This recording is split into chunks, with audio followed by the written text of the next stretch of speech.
Hi, hello, வணக்கம். Welcome to everyone. Welcome to SAE Tamil. இதில் நம்ம இன்றைக்கி பார்க்க போகிறது மாமன். இப்போ சமீபத்தில் வந்திருக்க மாமன் அப்படிங்கிற படத்தோட ஷார்ட் ரிவ்யூ தான். இந்த படத்தில் சூரி வந்து நாயகனாக நடிச்சிருக்காரு. பிரசாந்த் பாண்டிராஜ் அப்படிங்கிறவர் வந்து இந்த படத்தை இயக்கியிருக்காரு. சூரிக்கு விடுதலை, கொட்டுக்காளி, கருடன் அந்த படங்களுக்கு அப்புறம் அவர் நாயகனாக நடிச்சிருக்க அடுத்த படம் தான் இந்த மாமன் அப்படிங்கிற படம். பிரசாந்த் பாண்டிராஜ் இதுக்கு முன்னாடி வந்து ப்ரூஸ்லிங்கிற ஒரு படத்தை இயக்கியிருக்காரு. அதுக்கப்புறம் விமலை வச்சு விலங்கு அப்படிங்கிற ஒரு வெப் சீரிஸ் இயக்கியிருக்காரு. அந்த விலங்கு அப்படிங்கிற வெப் சீரிஸ் வந்து பார்த்திங்கன்னா பரவலாக எல்லாருக்கிட்டேயும் ஒரு ஒரு நல்ல பேர் வாங்கின கொஞ்சம் ஓரளவுக்கு நல்ல ரீச் அடைஞ்ச ஒரு வெப் சீரிஸ். அதில் வர சில சீன்ஸ்னால் மீம் டெம்ப்ளேட்டாக கூட ரொம்ப பெருசாக போயிட்டு இருந்தது. ஸோ அவங்க 2 பேர் கொலாபரேஷனில் இந்த படம் வந்திருக்கு.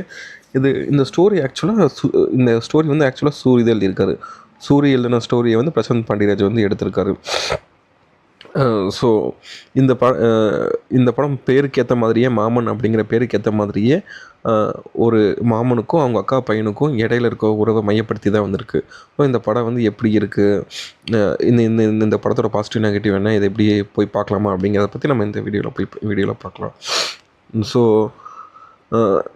இப்போ சூரி வந்து ஹீரோவாக இருக்கார்.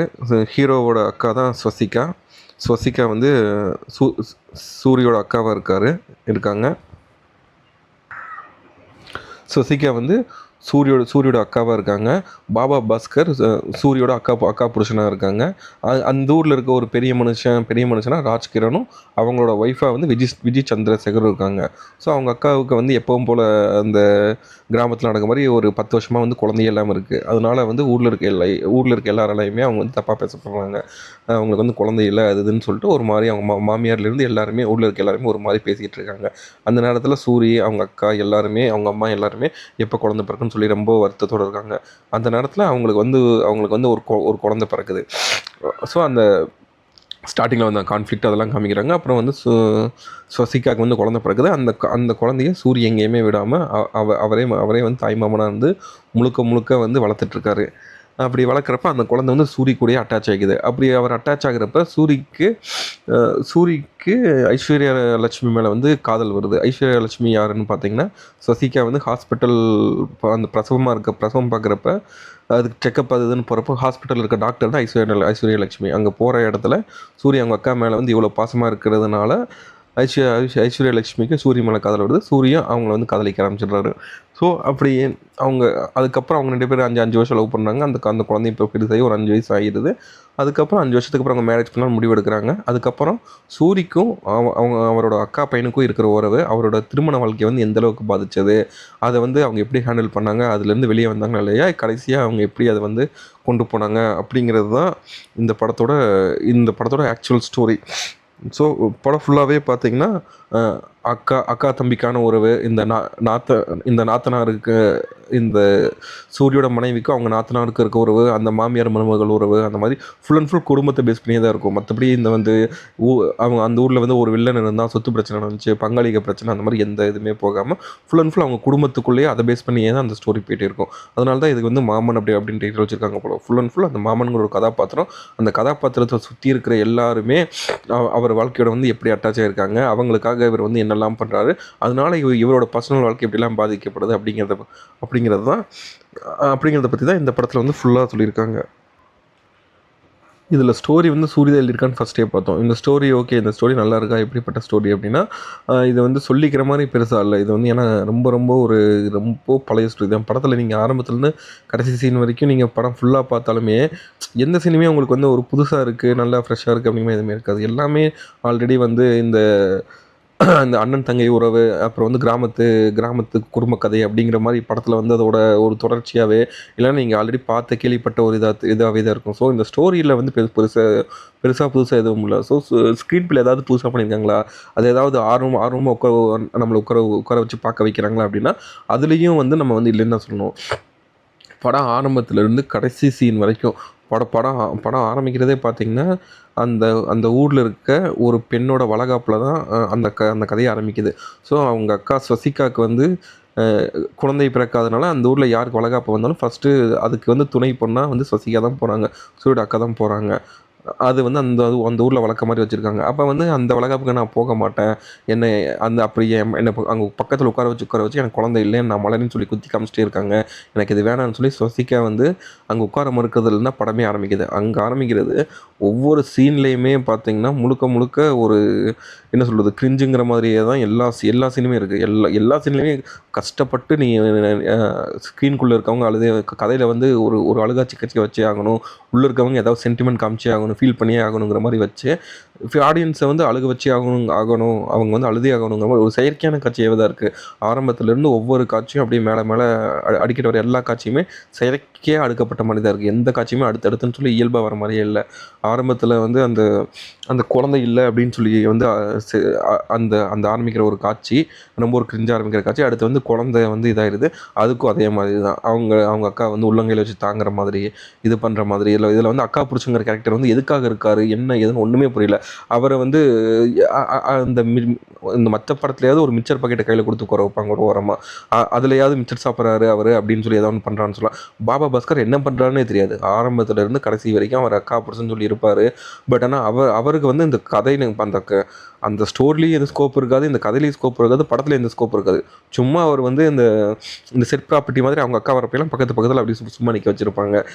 மற்றபடி பார்த்தீங்கன்னா கதையில் வந்து அவருக்கு ஸ்கோப்பே இல்லை. அதுதான் என்ன ஏதுன்னு எப்படி இல்லை. ஒரு கிராமத்தில் ஒரு மச்சானாக இருக்கவன் இப்போ ஆக்சுவலாக பார்த்தீங்கன்னா அவன் வந்து ஒன்றுத்துக்குமே ஆகாதவன், அவன் வந்து எதுக்குமே ஆகாதவனாக இருந்தால் கூட அவன் ஒரு மாப்பிள்ளைங்கிற ஒரு கெத்து காமிச்சிட்டு அவன் வந்து அந்த திமிரை ஊருக்குள்ள எல்லாட்டையும் அடங்கி ஒடுங்கி போய் கொஞ்சம் பயப்படுறவனாக இருந்தாலும் அவங்க மாமன்கிட்ட, மச்சங்கிட்ட, மாமியார்கிட்ட, பொண்டாட்டிக்கிட்ட அந்த இடத்துல எல்லாம் அவன் கொஞ்சம் திமிரா அந்த மாதிரி தான் இருப்பான். ஆனால் இவர் வந்து பார்த்தீங்கன்னா எதுவுமே காமிக்காமல் எதுவுமே இது பண்ணாமல் பொண்டாட்டி வந்து இப்படி திரும்பி பார்த்தா அந்த ஓரமாக போகிறாரு. மாப்பிள்ளை கூப்பிட்டு தான் சொன்னால் அவர் அந்த ஓரமாக போகிறாரு. ஸோ வந்து கொஞ்சம் கூட பார்த்தீங்கன்னா இது வந்து செட் ஆகவே இல்லை. அந்த அந்த ஒரு அந்த ஒரு கதாபாத்திரத்தை மையப்படுத்தி தான் கதை அப்படின்னாலுமே சுற்றி இருக்க கதாபாத்திரங்கள் அவங்களோட எல்லைக்குள்ளே நின்று அவங்களோட எல்லைக்குள்ளே நின்று அந்த கதை பயணித்தா மட்டும்தான் அந்த கதை வந்து பார்க்கறதுக்கு ஒரு ஆர்வமாக இருக்கும். அந்த கதை வந்து பார்க்குறவங்களுக்கு கனெக்ட் ஆகும். அப்படி இல்லாமல் எல்லாமே ஒரு செயற்கையாகவே இருக்கிற மாதிரி இருந்தது. ஆரம்பத்துலேருந்து கடைசி வரைக்கும் பார்த்தீங்கன்னா எந்த இடத்துலையுமே அது வந்து ஒட்டவே இல்லை. எல்லா சீனுமே பார்த்தீங்கன்னா என்ன சொல்கிறது, நம்ம ஆல்ரெடி 1000 தடவை 1000 தடவை கேட்ட 1000 தடவை பார்த்த நம்ம நம்ம வந்து யதார்த்த வாழ்க்கையில் நம்ம வந்து நம்ம சமகால வாழ்க்கையில் பார்த்துட்ருக்க கிரிஞ்சான காட்சிகளாகவே தான் இருக்கும். அந்த அந்த குழந்தை பிறக்கிறது, அந்த குழந்தை பிறக்கிறதுக்கு அவங்க அவர் வந்து கையில் வச்சு தாங்கிறது, அவங்க அம்மாவை திட்டுறது, எதுவுமே பண்ணாமல் உட்கார வச்சு பார்த்துக்கிறது, அப்புறம் வந்து குழந்தை பிறந்ததுக்கப்புறம் யார்ட்டையும் கொடுக்காம இவரே வச்சு வளர்க்குறேன்னு சொல்லிட்டு அந்த சென்டிமெண்ட் காட்சிகள், அதுக்கப்புறம் அப்படியே வர்றது.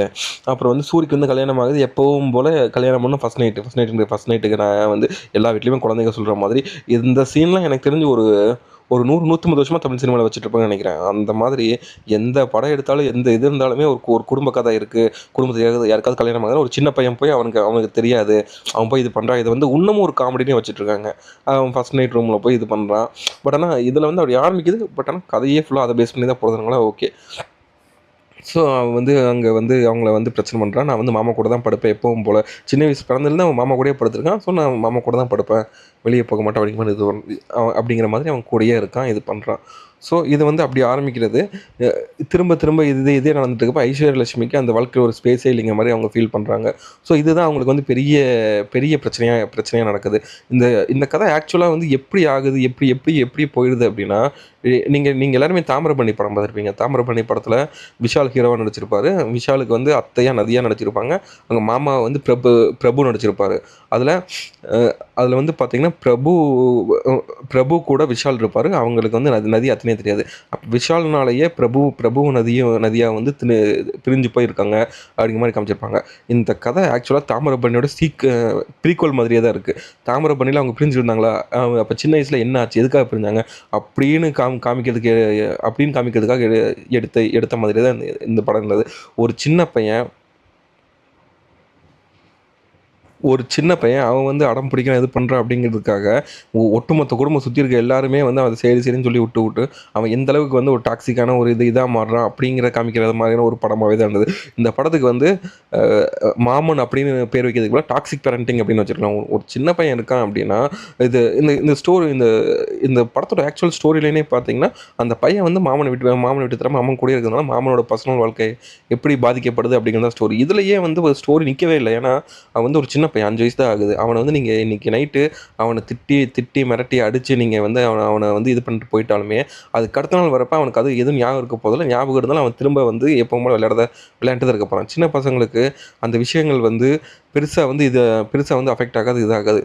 ஸோ அப்போ வந்து சின்ன பசங்களுக்காக இப்போ வீட்லயே நம்ம எவ்வளோ பாசமானவங்களா இருந்தாலும் சரி, எவ்வளோ இதா இருக்கவங்களா இருந்தாலும் சரி, அவன் ரொம்ப ஏதோ ஒரு விஷயத்துக்கு ஒரு என்ன சொல்றது, ஒரு தப்பான விஷயத்துக்கோ, இல்ல வேற ஏதாவது ஒரு விஷயத்துக்கு ரொம்ப அடம் பிடிக்கிறேன் அப்படின்னா, அவங்க மிரட்டுவாங்க, அடிப்பாங்க. ஆனா அதுக்கு அடுத்த நாள் வந்து அது அப்படியே பழகிக்கும். ஓகே இது கேட்டா தப்பு, இத வந்து இது பண்ணக்கூடாது அப்படின்னு சொல்லி பழகிக்கும். அந்த மாரி தான் ஒரு பேரண்டிங் இருக்கணுமே தவிர, அவன் என்ன பண்ணாலும் சரி, எது பண்ணாலும் சரி, அவன் வந்து படுக்குறாங்கிறதுக்காக ஃபர்ஸ்ட் நைட்ல சண்டையில படுக்க வச்சுக்கிறாரு.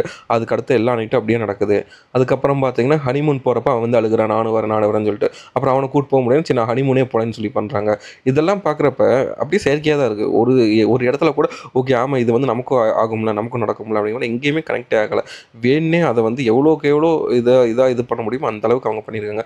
ஸோ இப்படி வந்து கொஞ்சம் கூட பொறுப்பே இல்லாம வளர்க்கப்படுற ஒரு பையன், அவன் என்ன சொன்னாலும் அவன் அவன் திமிருக்கு அவன் வந்து அவன் அவன் பண்றதுக்கெல்லாம் விட்டு குடுத்து போற மாரி ஒரு மாமா இருந்து, அவர அப்படி வளர்த்தா, அம்மா அப்பாட்ட விடாம, அவங்க சொல்றத கேட்காம அந்த குழந்தைய வளர்த்தா, அந்த குழந்தை வந்து எப்படியெல்லாம் மாறும், எப்படியெல்லாம் பொறுக்கியா குடிச்சிட்டு இந்த அ இந்த அடிதடி, குத்து, வெட்டு அந்த மாரி சுத்துவோம் அப்படிங்கிறது தான் இதுக்கு அடுத்த பாட்டா நம்ம தாமிரபரணியில ஹரி சார் காமிச்சிருப்பாரு. ஏன்னா அது கொஞ்சம் முன்னாடி வந்துருச்சு. இது பின்னாடி வந்திருக்கு. ஸோ இந்த படம் வந்து ஆக்சுவலா டாக்ஸிக் பேரண்டிங் ஒரு குழந்தைய எப்படி வளர்க்கக்கூடாது அப்படிங்கிறத வச்சிருக்கணும். இத வந்து மாமன்னு வச்சுட்டாங்க. சூரி வந்து அவர் வந்து என்னன்னு தெரியல. உண்மையாலுமே அவர் வந்து மதுரை பேஸ்டு கிராமத்துலேருந்து வந்திருக்காரு அப்படிங்கிற மாரி சொல்லுவாங்க. அவர் வந்து அங்க அப்படிதான் வளர்ப்பாங்களா என்னன்னு தெரியல. எனக்கு தெரிஞ்சு எங்க சிட்டில இருக்கவங்க கூட கொஞ்சம் அப்படியே பார்த்து அவங்களுக்கு என்னன்னு தெரியாது. குழந்தைங்கள அடிக்கக்கூடாது, இது பண்ணக்கூடாதுன்னு கொஞ்சம் அது இது பண்ணுவாங்க. கிராமத்தில இருக்கவங்கலாம் ஒரு காத பிடிச்சு தூக்கி அந்த பக்கம் தூக்கி போட்டு போவாங்க. குழந்தை இப்படிலாம் அடம் பிடிச்சிட்டு இருந்தா, குழந்தை இதெல்லாம் பண்ணிட்டு இருந்தா. எதுக்கு இந்த அளவுக்கு இவ்வளோ செயற்கையா, இவ்வளோ இதா காமிக்கிறாங்கன்னு தெரியல. ஸோ அங்க ஆரம்பிக்கிறது எங்கேயுமே வந்து எங்கேயுமே வந்து படம் ஒட்டவே இல்ல. அதுதான் பேஸ் அப்படிங்கிறதுனால, ஐ இதெல்லாம் எங்கடா நடக்கப் போகுது? ஒரு குழந்தைக்காக இப்படிலாமா பண்ண போறாங்க? அப்படிங்கிற மாரி நமக்கு மைண்ட் ஃபிக்ஸ் ஆனதுனால, கடைசி வரைக்கும் அத பேஸ் பண்ணியே வருது. ஸோ, அதனால வந்து அந்த கதை ஒட்டவே இல்ல. ஒரு ஒரு கட்டத்தில பார்த்தீங்கன்னா, இது வந்து ஸ்பாய்லர் தான். இது இது கொஞ்சம் லைட்டா ஸ்பாய்லர் மாரி இருக்கும். ஒரு கட்டத்தில பார்த்தீங்கன்னா, சூரிய வந்து விட்டே தர முடியாம இருக்கிற அவங்க அக்கா பையன்ட்டருந்து பிரிக்கிறதுக்காக ஐஸ்வர்யலட்சுமி ட்ரான்ஸ்ஃபர் வாங்கிட்டு வெளிய போவாங்க. அப்ப வந்து சூரியன் கூட்டு போயிருவாங்க. அப்ப சூரியன் நெனச்சே அழுதுட்டு இருக்கப்ப, ரொம்ப அடம் புடிச்சுட்டு அழுதுட்டு இது பண்ணிட்டே இருப்பான். அப்ப வந்து அவங்க அக்கா வந்து கோவத்துல அவ அவன "உங்க உங்க மாமன் செத்து போயிட்டான்டா, நீ வரமாட்டான்னு" சொல்லிருவாங்க. ஸோ அப்ப சாமி கிட்ட போயிட்டாரா, அப்ப வந்து நம்ம அழுதா மாமா வந்து சாமி அடிக்கும் அப்படின்னு அவர் ஃபர்ஸ்ட்டே சொல்லிக் குடுத்துருப்பாரு. யாராவது அழுதா அவங்கள நெனச்சு இது பண்ணக்கூடாது அப்படிங்கிறதுக்காக. ஸோ அப்ப நம்ம அழுவக்கூடாது, அழுதா மாமா வந்து சாமி அடிக்கும் அப்படின்னு சொல்லிட்டு இது பண்ணியிருப்பாங்க. அப்ப வந்து அவங்க அம்மா அத வந்து இது பண்றதுக்காக வீட்லயே வந்து சூரிக்கு மாலை போட்டு, பொட்டு வச்சு, அவர் இறந்து போயிட்டாரு அப்படின்னு சொல்லி குழந்தைக்கு மட்டும் காமிச்சு, அவங்க வந்து இது பண்ணிட்டுருப்பாங்க. ஸோ இது வந்து படத்துல ஒரு பாதிக்கு மேல ஒரு கட்டத்துக்கு ஒரு ஒரு ஒரு பாதி படத்துக்கு மேல இந்த இந்த இது வரும். ஸோ இதையாவது கொஞ்சம் பெருசா இந்த விஷயம் தெரிஞ்சு, அவங்க வீட்லேருந்து எல்லாரும் வராங்க. அம்மா வராங்க, சூரி வராங்க, ஒய்ஃப் வராங்க. எல்லாரையும் வர வச்சு ஒரு பெரிய பிரச்சனையாயி, அப்புறம் அவர் வந்து ஃபீல் பண்ணி போய் இந்த பிரச்சனைக்காக பேசாம இருக்காங்க. அதுக்கப்புறம் கொஞ்சம் கொஞ்சமா பாசத்தினால எப்படி சேர்றாங்க, அப்படிங்கிற மாரி காமிச்சிருந்தா கூட படம் ஓரளவுக்கு ஓகே கொஞ்சம் அப்படியே ஜஸ்டிஃபை ஆயிருக்கும். ஃபர்ஸ்ட் ஹாஃபோட ஒரு 1/2 அன் ஹவர் ஒரு சின்ன சின்ன அந்த மாரி சின்ன சின்ன பிரச்சனைகள் மாறி மாறி சின்ன பையன் என்ன பண்றான்னு காமிச்சுட்டு அதுக்கப்புறம் பெரியவங்களுக்குள்ள வர கிளாஷு, அவங்களுக்கு வர ஒரு கான்ஃப்ளிக்ட் அந்த மாரி போயிருந்தா கூட படம் ஓரளவுக்கு செட் ஆயிருந்திருக்கும். அப்படி இல்லாம அந்த பிரச்சனைய ரொம்ப லைட்டா காமிச்சுட்டாங்க. அவங்க அப்படி பண்ணியிருக்காங்க. அவங்க அம்மா வந்து அழுகுறாங்க. அப்புறம் வந்து ஸ்வசிகா கன்வின்ஸ் பண்ணா அவங்க அம்மா கன்வின்ஸ் ஆயிடுறாங்க. அவங்க அம்மா ஃபோன் பண்ணி சொன்னோனே சூரியன் கன்வின்ஸ் ஆயிடுறாரு. அப்புறம் ஓகே இதுல எங்க பிரச்சனையே இல்ல. இது முடிஞ்சுச்சே அப்படினதுக்கப்புறம் திரும்ப அவர் ஒய்ஃப் கேட்டு அவங்க பிரச்சனை பண்றப்ப, அதான் ஆல்ரெடி முடிஞ்சிருச்சு. அப்ப திரும்ப ஒரு பிரச்சனையா அது வருது. அதாவது ஆல்ரெடி அத பிரச்சனையா காமிச்சு அத முடிச்சுட்டாங்க. முடிச்சதுக்கப்புறம் அது திரும்ப ஒரு பிரச்சனையா வரப்ப ஆடியன்ஸ்க்கு அதுல வந்து கனெக்ட் ஆகல. அதான் ஆல்ரெடி அவங்க எல்லாருக்கும் தெரிஞ்சுச்சுல்ல, கன்வின்ஸ் ஆயிட்டாங்க. இப்ப இதுல என்ன பிரச்சனை இருக்கு? அப்படிங்கிற மாரி ஆடியன்ஸ் ஒரு மாரி வந்து இதாயிடுறாங்க. அதுக்கப்புறம் பார்த்தீங்கன்னா, திரும்ப அது கிளைமேக்ஸ்ல கொஞ்சம் கொஞ்சமா வராங்க. கிளைமேக்ஸ்ல ஒரு சென்டிமெண்ட் சீனா வச்சுட்டு எப்பவும் போல அத முடிக்கிறாங்க. அப்படியே அதான் படத்துல வந்து ஒரு கோர்வை இல்லாம கொஞ்சம் கொஞ்சமா அப்படியே போயிருக்காங்க. படத்துல அ எ எப்பவுமே சொல்ற மாரி படம் ஆரம்பிச்சு ஒரு 1/2 அன் ஹவருக்குள்ள படத்துல ஏதாவது ஒண்ணு ஏதாவது ஏதாவது ஒரு பெரிய விஷயம் நடக்கணும். அதுக்கப்புறம் தான் நமக்கு வந்து அத உட்காந்து பார்க்குற ஆர்வம் வரும். அதுக்கப்புறம் அத அப்படியே கொண்டு போயி அந்த ஒவ்வொன்னா போட்டு அப்புறம் ஒவ்வொன்னா செகண்ட் ஹாஃப்ல அந்த ஒவ்வொன்னா அவுத்து அதுக்கப்புறம் படத்த முடிக்கணும். அப்படி கொண்டு போனா தான் அது வந்து ஒரு படமா நம்ம பார்க்கறதுக்கு இன்ட்ரெஸ்ட் இருக்கும். இதுல எதுவுமே இல்லாம கன்டினியூஸா அப்படியே போயிட்டே இருக்கு. ஒரு சின்ன நாட் வர மாரி இருக்கு. அந்த நாட்டே இல்லாம போயிருது. அப்புறம் கொஞ்சமா போய் கிளைமாக்ஸ்ல எப்பவும் போல பிளன்ட்டாவே தான் முடிச்சிருக்காங்க. எந்த இடத்துலயுமே பார்த்தீங்கன்னா, இது வந்து இப்படி பண்ணியிருக்காங்க, அப்படி பண்ணிக்கிறாங்கன்னு சொல்லிக்கிற அளவுக்கு இல்லாமல் ஒரு பிளண்ட்டாகவே தான் படம் போகுது. ஸோ இந்த படம் பெருசாக சொன்ன மாதிரி இந்த இதுக்கு இதுக்கு இதோட இதோட அடுத்த பாட்டாக அந்த தாமிரபரணி கூட சூப்பராக இருக்கும். அதில் கூட ஒரு ஒரு ஃபேமிலினா எப்படி இருக்கும், அவங்கவங்க உறவுகள் எப்படி இருக்கும், அந்த உறவுகளுக்குள்ளே வர கிளாஷு, அதுக்காக அவங்க எவ்வளோ வெஞ்சன்ஸாக இருப்பாங்க அப்படிங்கிற மாதிரி நல்லா வந்து இது நல்லா இதாக காமிச்சாங்க. ஸோ இதில் வந்து பார்த்தீங்கன்னா மேக்ஸிமம் அப்படி எதுவுமே இல்லை. எந்த எந்த உறவு எதுவுமே பார்த்தீங்கன்னா அவ்வளோ அவ்வளோ உன்னிப்பா, அவ்வளோ உணர்வுகளோட எழுதப்படவே இல்ல. அந்த சூரிங்கிற கதாபாத்திரம், அவரு பண்றதுக்கு கொஞ்சம் ரொம்ப இதாவே தான் இருக்கு. இதே இதே கடைக்குட்டி சிங்கம் படத்துல பார்த்தீங்கன்னா, கார்த்திக் அவங்க அக்கா எல்லார் மேலயும் ரொம்ப பாசமா, ரொம்ப உயிரா இருப்பாரு. பட் ஆனா அதுக்காக அவர் வந்து அவரோட காதல விட்டு தர மாட்டாரு, இது பண்ண மாட்டாரு. ஸோ அது கொஞ்சம் பேலன்ஸ் பண்ணி கரெக்ட்டா எழுதியிருப்பாங்க. ஆனா இந்த படத்துல அந்த உணர்வுகள வந்து அவர் பேலன்ஸ் பண்றதே இல்ல. படம் பார்க்குற நமக்கே தெரியுது. என்னடா இவன் இப்படி இருக்கான்? கொஞ்சம் கூட இது இல்லாம இருக்கானேன்னு சொல்லி நமக்கே கொஞ்சம் கடுப்பாகுற மாரியே தான் அந்த கேரக்டர் வருது. அதே மாரி அவங்க அக்கா கேரக்டர். அவங்க அக்காவுக்கு வந்து குழந்தை பிறக்கணும், அவங்க அக்கா நல்லா இருக்கணும்னு சொல்லிட்டு அவ்வளோ தம்பியை வந்து அவ்வளோ பண்ணுறாரு. அப்போ தம்பி வாழ்க்கை நல்லா இருக்கணும்னு அவங்க வந்து எவ்வளோ இது பண்ணணும். ஆனால் அப்படி எதுவுமே இல்லாமல் அவங்க தான் பார்த்தீங்கன்னா வில்லி வில்லி மாதிரி வராங்க இடையில. அப்புறம் சம்மந்தமே இல்லாமல் தம்பி செத்து போயிட்டாங்கிற அளவுக்குலாம் அவங்க போகிறாங்க. அது அப்படியே போகுது. அதே மாதிரி அவங்க அம்மா கேரக்டர். அவங்க அம்மா கேரக்டரும் அவங்க அம்மாவுக்கு வந்து சூரி மேலே பாசமானவங்களா இல்லை அவங்க அக்கா மேலே பாசமானவங்களா அப்படிங்கிறது எதுவுமே வந்து தெளிவாக கட்டாமல் திடீர்னு ஒரு கட்டத்தில் மருமகளுக்கு சப்போர்ட் பண்ணுறாங்க. அந்த மாதிரி ஸ்ட்ராங்காக எங்கேயுமே வந்து யாரோட ஸ்டாண்டு எதுவுமே எங்கேயுமே இல்லை. அதனால வந்து ஓகே இதுக்கப்புறம் என்ன ஆக போகுதுங்கிற ஒரு தெளிவான இது வந்து படத்துல வந்து இல்லவே இல்ல. இதுக்கிடையில வந்து விமல் வேற ஒரு சின்ன கேமியோல வராரு. அவர் வந்தது ஒரு பெரிய அஃபெக்ட் எதுவுமே இல்ல. இது வந்து மேக்ஸிமம் இப்போ வந்து ஒரு படமா பார்த்தீங்கன்னா, இந்த படத்துல பெருசா நம்ம போய் பார்த்து நமக்கு ஏதோ என்ஜாய் பண்ற மாரி, இல்ல ஃபேமிலியா போனோம்னா பார்த்து இது பண்ற மாரி எதுவும் இல்ல. பட் ஆனா அங்கங்க வர சின்ன சின்ன சீன்ஸு, அங்கங்க வர ஒவ்வொரு பாட்டுகள், ஒரு சீன்ஸ் அதெல்லாம் எடுத்து ரீல்ஸா வைக்கிறதுக்கும், இந்த அண்ணன் தங்கச்சி உறவு அப்படிங்கிற மாரி, இந்த தாய் மாமா உறவு அதெல்லாம் கொஞ்சம் எக்ஸாகரேட் பண்ணி ரீல்ஸ் போடுறதுக்கு அதுக்கு வேணா இந்த படம் யூஸ் ஆகுமே தவிர, மத்தபடி இந்த படம் வந்து பெருசா பெருசா யாரையும் யாரையும் கவருமா அப்படிங்கிறது அப்படின்னு நம்ம சொல்ல முடியாது. ஸோ இதுதான் இந்த படத்தோட ரிவ்யூ. நீங்களும் போய் பாருங்க. போய் பார்த்துட்டு உங்களோட நீங்க ஆல்ரெடி பார்த்துருந்தா இந்த படத்தோட பத்தின உங்களோட கருத்து என்னன்னு சொல்லுங்க. இந்த என்னோட கருத்து உங்களுக்கு ஏதாவது பிடிக்காம இருந்தா நீங்க கமெண்ட்ல சொல்லலாம். ஸோ இதுதான். இந்த சூரி வந்து மொத்தத்தில பார்த்தீங்கன்னா, சூரி வந்து கதை எழுதுறத ஸ்டாப் பண்ணலாம். ஏன்னா அவருக்கு வந்து அது தெரில எனக்கு. அவருக்கு வந்து வேற ஏதாவது நல்ல கதை வச்சிருப்பாரா என்னன்னு தெரில. ஆனா இந்த கதை அவருக்கு சுத்தமா செட் ஆகல.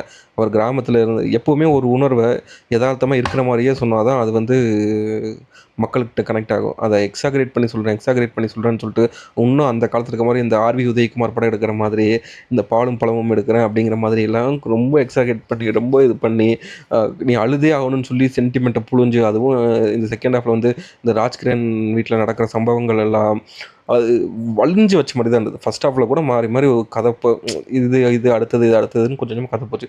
செகண்ட் ஹாஃப்ல படம் வந்து நகரவே இல்ல. அப்படியே உட்காந்துருச்சு. அதுல அந்த இடத்துல கொண்டு வந்து இந்த ராஜ்கிரண் வீட்ல நடக்கிற சம்பவங்கள வச்சு, அத வந்து அப்படியே கன்டினியூஸா வந்து இது பண்ணிட்டே இருக்காங்க. அந்த அந்த சீக்வென்ஸ் அந்த போர்ஷன்லாம் தியேட்டர்ல உட்காந்து பார்க்குறப்ப சுத்தி இருக்க எல்லாரும் சொல்லிட்டாங்க, "ஓகே அடுத்து இதான் நடக்க போகுது, அடுத்து இதான் நடக்க போகுது" அப்படின்னு. எல்லாரும் சொல்றாங்க. அதே மாரி நடக்குது. அதே மாரி சிரிச்சுட்டே எல்லாரும் பார்க்குறாங்க.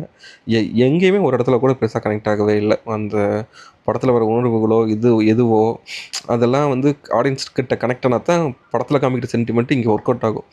அது இங்க ஒர்க் அவுட் ஆகல அப்படின்னா, நீங்க காமிக்கிற சென்டிமெண்ட்லாம் இங்க இங்க வெறும் ட்ரோலா மட்டும் தான் போகும். அந்த மாரி இதில காமிக்கிறது எதுவுமே ஒர்க் அவுட் ஆகாதனால, இது வந்து மேக்ஸிமம் இது வந்து ஒரு ட்ரோல் மாரி தான் போயிருச்சு. ஸோ அவ்வளோதான். இத தாண்டி படத்தில வந்து சரி ஓகே பாசிட்டிவா எதுவுமே இல்லையான்னு கேட்டா, பாசிட்டிவா சொல்லணும்னா சூரி வந்து நல்லா க்ரூம் ஆயிருக்காரு. வரிசையா இந்த காமெடி நான் இந்த இதெல்லாம் பார்த்தது. அப்புறம் விடுதலை வந்து போலீஸா இந்த கிளீன் ஷேவ் பண்ணிட்டு, கட்டிங்லாம் பண்ணிட்டு இது பண்றது. அதெல்லாம் இல்லாம இந்த படத்தில ஒரு நல்ல கெட்டப்ல நல்ல இதில வந்திருந்தாரு. ஒரு கிராமத்து கதாபாத்திரம். அதுக்கு வந்து ஒரு நல்ல தேர்வா இருந்தது. வரிசையா நான் இதுக்கு முந்தின படங்கள்ல இவர் வந்து ஒரு அப்பாவி கேரக்டராவே வராரு. அப்புறம் டக்குன்னு ஏதாவது ஒரு அநியாயம் நடக்கிறப்ப அதில பொங்கி எழுந்து அப்ப அவர் இது பண்றப்ப, அது தியேட்ரிக்கல் மொமெண்ட்டா மாறுது. அதனால தான் அவர் நடிச்ச படங்கள் வந்து கொஞ்சம் நல்லா போகுது அப்படின்னு சொல்லி கருடன் படம் வந்திருந்தப்ப நம்ம பேசியிருப்போம். ஸோ அதே மாதிரி அது அது மாதிரி இல்லாம இந்த படம் கொஞ்சம் ஒரு வேற ஸ்டோரி லைன்ல ஒரு வேற மாரி காமிக்குது. ஒரு ஃபேமிலி பேஸ் பண்ணி கொஞ்சம் நீட்டா அவர் கொஞ்சம் ஒரு டிஃப்ரெண்ட்டான ஸ்டோரில நடிச்சிருக்காரு. ஸோ அதனால இது ஓகே. அவர் கேரியர்ல இது வந்து ஒரு one of the different movie அப்படிங்கிற மாரி இருக்கும். அடுத்தடுத்து அவர் எப்படி கதைகள் தேர்ந்தெடுக்க போறாரு, எப்படிப்பட்ட கதைகள் நடிக்க போறாரு அப்படிங்கிறத வச்சு தான் அவர் கேரியர் இதுக்கப்புறம் அமையும். மத்தபடி படத்துன்னு பார்த்தீங்கன்னா, மாமன் அப்படின்னு சொல்லிக்கிறது. மாமன் அப்படிங்கிற படம் ஓகே. ஒன் டைம் வாட்சபிளான்னு கூட சொல்ல முடியாது. மத்தபடி ஏதாவது ஃபேமிலியா இருக்கீங்க, ஏதாவது ஒரு படம் போலாம் அப்டின்னா, இந்த படம் போலாம். மத்தபடி ஹீரோயின் ஐஸ்வர்யா ராஜேஷ் வந்து நல்லா நடிச்சிருக்காங்க. அவங்களோட கேரக்டர் வந்து படத்திலேயே ஓரளவுக்கு சென்சிட்டிவான கேரக்டர்னா, அவங்க கேரக்டர் தான். அந்த பையன பத்தி அவங்க அசஸ் பண்றது, சொல்றது, இது பண்றது எல்லாமே ஓரளவுக்கு நல்லா பண்றாங்க.